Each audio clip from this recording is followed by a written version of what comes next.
And I think now, hopefully we have audio.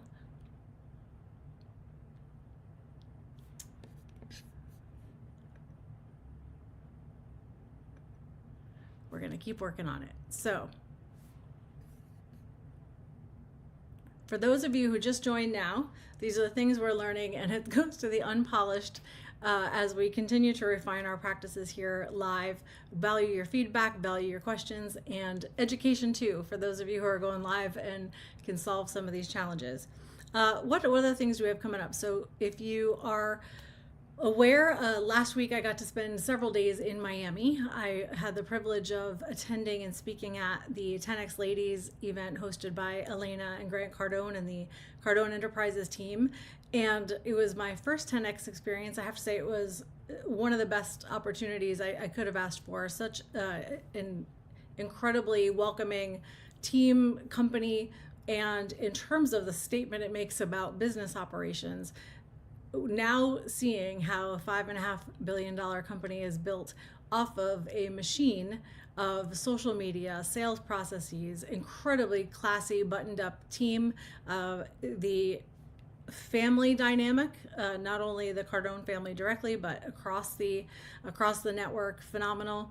And the caliber just of the attendees was incredible. So as we got talking about family offices, a few of the things that came up as people approached me and as the conversations continued, I was asked to speak about what is a family office, what are the top trends you're hearing, what are the most important ways that family offices succeed, and what challenges do they face.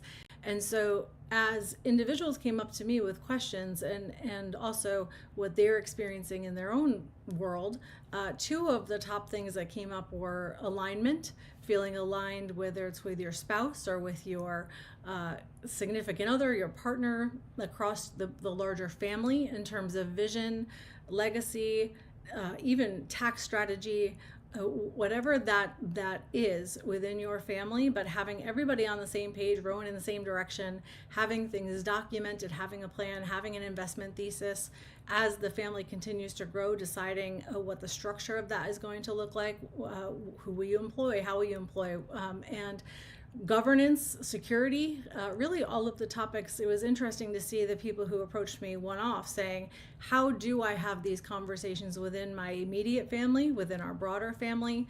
How do I take these conversations where we're talking about the investments that even were being discussed across attendees at the conference, whether that's real estate, digital assets, emerging tech, and for many who are focused every year on how do I get my tax returns filed, how do I get the job done, and looking at this instead saying, I need a strategist. I am learning so much. I am feeling like I'm not necessarily the CEO of my family the same way I might be in the business world. How do I take control of this and actually have conversations, make the investment in my family, in our family plan, in our strategy going forward? And so even if there are years where you feel like compliance is enough, it is very important to choose some lines in the sand where you say, hey, Carlo, nice to see you. And great to see many of you jumping on as well. We dropped a couple of platforms because they were echoing. So Facebook and Instagram, you're going to get this later. Apologies to you. We'll catch up, and I'll hop on probably later tonight as well. But that was a first takeaway.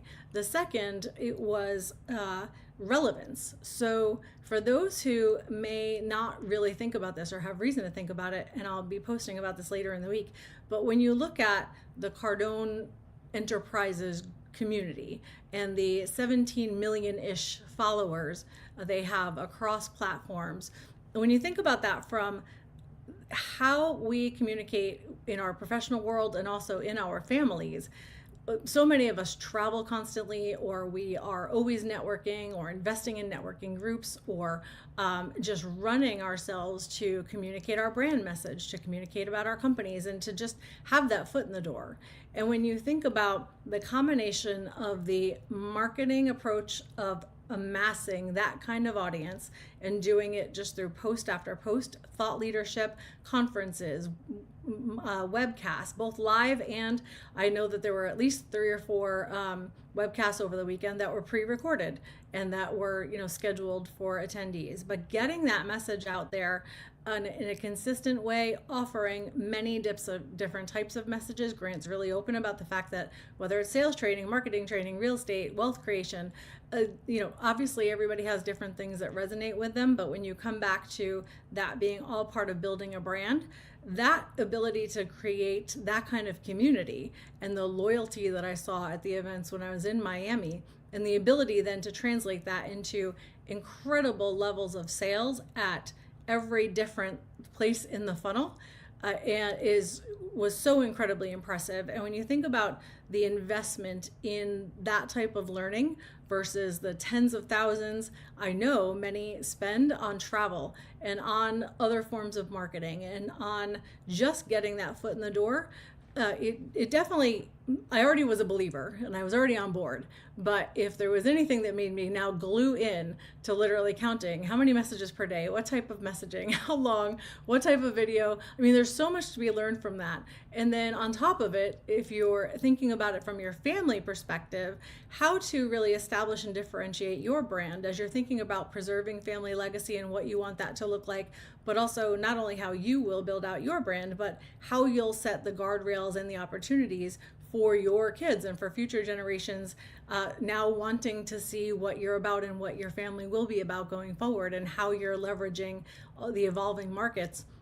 It's really a place where you can sit at your desk, you can grab your phone and get your message out there. And that learning was really, really impressive. So on a fun front, I get to say that in a week, actually, or a little over a week, no, 2 weeks, I'll be September 8th and 9th hitting Kansas City to see a lot of you for the Heartland event, the digital asset event being hosted there.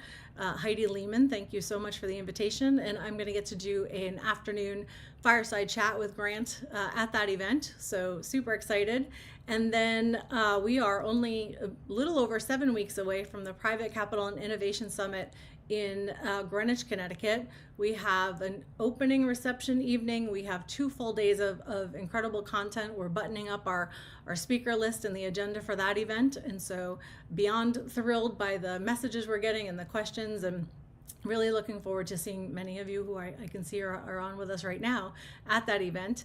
And then we are in our fall road tour. We have 12 cities, I believe, that we are visiting, either in collaboration with other organization leaders, family office communities, entrepreneurial, and other. So we have those on the event schedule. If you are looking to get the schedule and you don't have it now, comment schedule, and I'll be sure to get it to you, or send me a DM, and we'll get that out to you as well.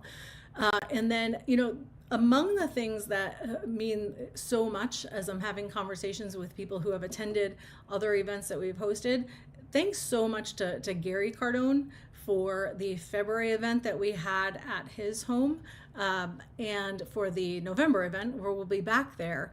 I have had, look, we're in a community where whether it's digital assets or family office or real estate, people attend dozens of events throughout the year. And I have to tell you that in almost every conversation I've had, the thing that keeps coming back to me is how much that event meant to people, and how it was a favorite for most who attended throughout the year, because of certainly the quality of the speakers and the content and the sharing, the thought leadership, but as much being able to spend that time at Gary's home, not having any limit on when the day ended, but being able to take the conversations during the day and the thought leadership and really have enough time over the span of the 2.5 days for guards to drop, for people to establish real connections and real relationships and have deep dive conversations. And what I've seen in the months since then, the amount of collaboration, the amount of connection that we've seen happen since, in fact, when I go to Kansas City and get to catch up with Heidi Lehman, who many of you met if you're at Gary's, and who's of course a leader across Tiger 21 and LIGO and so many other family office and entrepreneurial communities. She's phenomenal. So she's leading this event in Kansas City, but we get to connect with a number of speakers and guests who were at Gary's and who you then see at other events. And so not only do you get the ability to organically reconnect with people who you start to build these relationships with, but then how that ripples, and you bring, a couple friends with you and a couple of new topics, and the loyalties that are established there, and the ability to drive meaningful business and meaningful opportunities. That's really what it is about. So as much as I love, and I do, a great event and great sessions, the reason we founded Kajora Global Family Network is to be and for many of you, as you know, N40 Digital Asset Alliance, we have now merged those two communities and will carry them together going forward.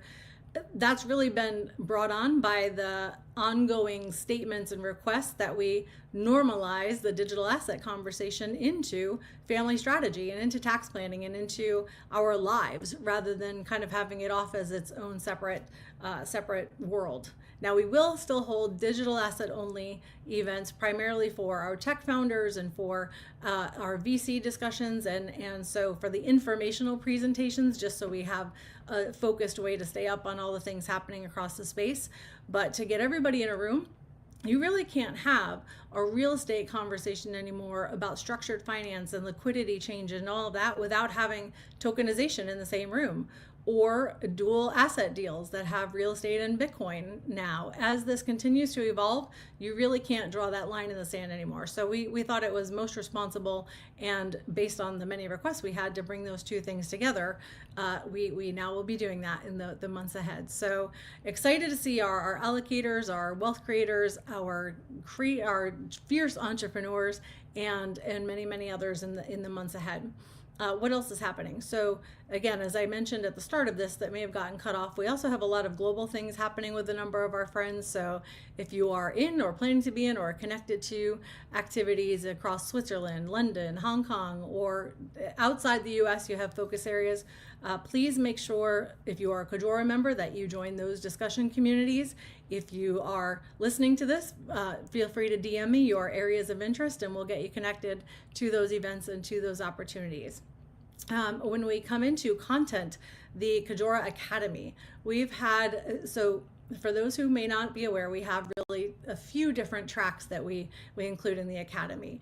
We want to make sure that we are providing practical education across sectors, updates, trends, feedback from private capital leaders, as well as institutions about what we're seeing succeed and the challenges across the space. And then, in keeping with the theme of Unpolished, we want to make sure that we are hearing from leaders and from those who are currently, on the field making things happen. The conversations, I call it I'm not big on the podcast version of life, meaning that if you are doing anything and you are building anything, it is not the glorified or glamorous process or outcome every day. You're leaving it on the field. And so we want to have those conversations. A couple of the best conversations I ever had, I was giving a presentation at a conference now years ago about how I was partnered with someone, and I was talking about cloud technology and current trends and opportunities and efficiencies at that time across accounting space. And the individual I was speaking with had developed an ongoing keynote about how you could achieve work-life balance as a result of cloud technology. And I will never forget, we were supposed to share a slide deck, and we got to the week before, the 2 days before, the day before, when we were supposed to turn in our slide deck. And I'm a preparer. I like to be ready to go when I get in the room. And so I was messaging this person. I was like, look, we're getting close. Our deck was due ages ago. We were well past the deadline to turn it in. But now I'm like, I just need to know actually what we're talking about. Can we please sync up? And the speaker, I won't even he or she it, but the speaker was saying, hey, I'm almost done. By now we're at like the midnight the night before, and then crickets, like I heard nothing. And so I think we were among the first presentations. We were in the morning, like 8:30, maybe 10 o'clock. We weren't very far in, but and for those of you who go to some of these tech conferences where they start crack of dawn, the breakfast I think started at like 7. So, but I finally got this message saying, oh, so sorry for the delay. And I could tell by the timestamp that a first email had come over at like 3 in the morning. And so the reason that was so helpful is because if you are grinding and if you are building something and if you are feeling like you see the social media version of people and like they just have it all figured out and you feel like they're rocking and you are somehow the one struggling, seeing that the person talking about work-life balance was sending me the 3 a.m. on the day of our presentation email made me feel so much better. I just have to tell you, followed by one of the people I admired most at the time, now retired, in the space, who I just thought got through busy season, if you're an accountant, or whatever you are doing, got through life in like 20-hour weeks, was a partner in a firm. I was working till my 1, 2, 3 in the morning building my firm at the time. And then we actually went to lunch and he was like, gosh, I'm so glad that the season's over. I can't do these 100-hour weeks forever anymore. And I was like, oh my gosh, why couldn't you tell me 5 years ago that that's what your life actually looked like? Because here I am feeling like I'm tripping over myself trying to make this happen, and that you're all just dancing through, and you, someone I emulate, goes through 100-hour weeks. Somehow didn't change needing to do it and to pay the dues and build myself, but just knowing that that is the process and that's what people are doing. Those people who you aspire to build like and to be like, and to ultimately you see them on the other side where they do become phenomenally successful and they do achieve their goals. And so then you can also see, okay, ultimately you get to a place where this is worth it, or you hope to achieve that level of success. So I share those two things because as part of what we want in the community, it is the grit version of what it actually takes to get this done. What you have to deal with when somebody sues you. How could you prevent that ideally from happening? How can you labor things that people deal with, tax learning and lessons, all of the things that actually happen in the course of creating success that can bring you to your knees, and that can be the learning moments that we may not ever want to have to experience, but in pretending they don't happen, we first of all feel generally worse about them ourselves, but then also we rob those who really need it most from that learning from us. And so in many cases, if you're someone who provides services, and I see several of you on here, I think being able to have those candid conversations also allows people to feel like you are a judgment-free zone or a safe space to come to have those conversations when they need them. And you don't always find that even from your service providers either. So within the academy, we will specifically have the best practice version of our training and education, and then the real world. Like we have the thought leaders, the leaders, those who in many cases have maybe made headlines for some of their mistakes. We want that shared as well, because I think hindsight is not the way that we want people to have to learn if we can help save a few steps or make the process easier.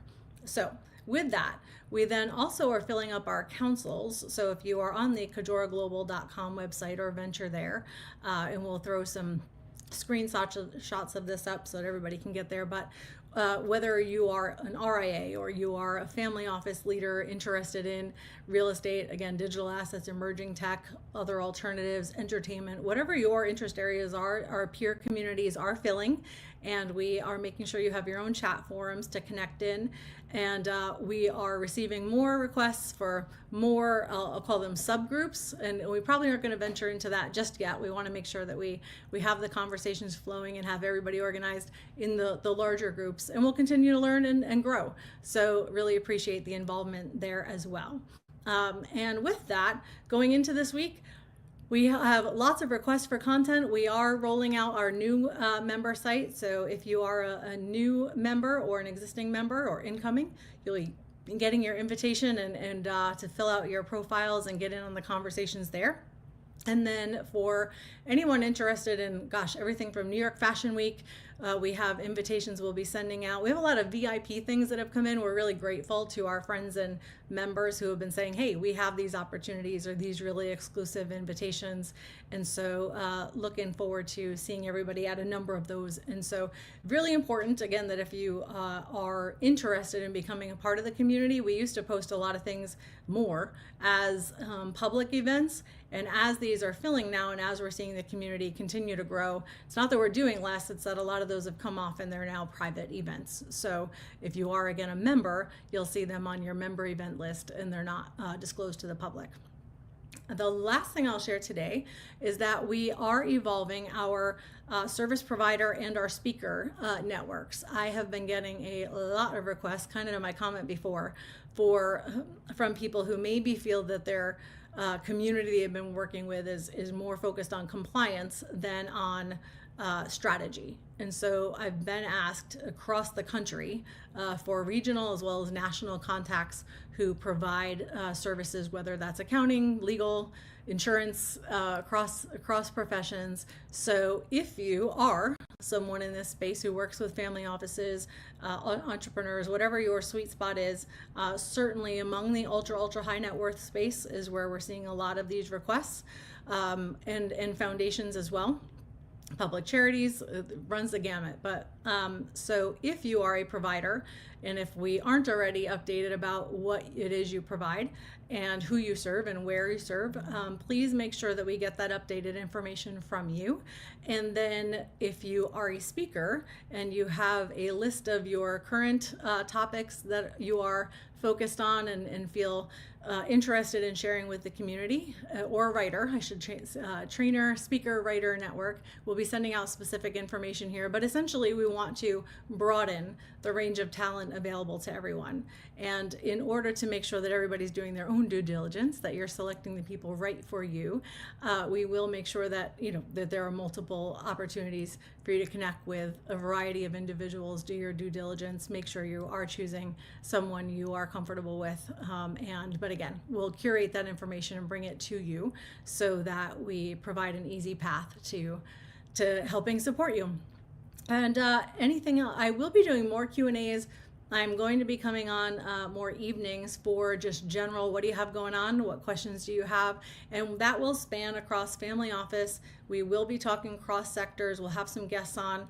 And then just in general, if you are building your business, so I am a multi-exit entrepreneur. I am an accountant licensed by background. I'm not actively practicing in a firm, but as a thought leadership, I have a range of experience, and right now support a large number of families as well as founders, real estate professionals, and so want to be able to share that with you where you find value.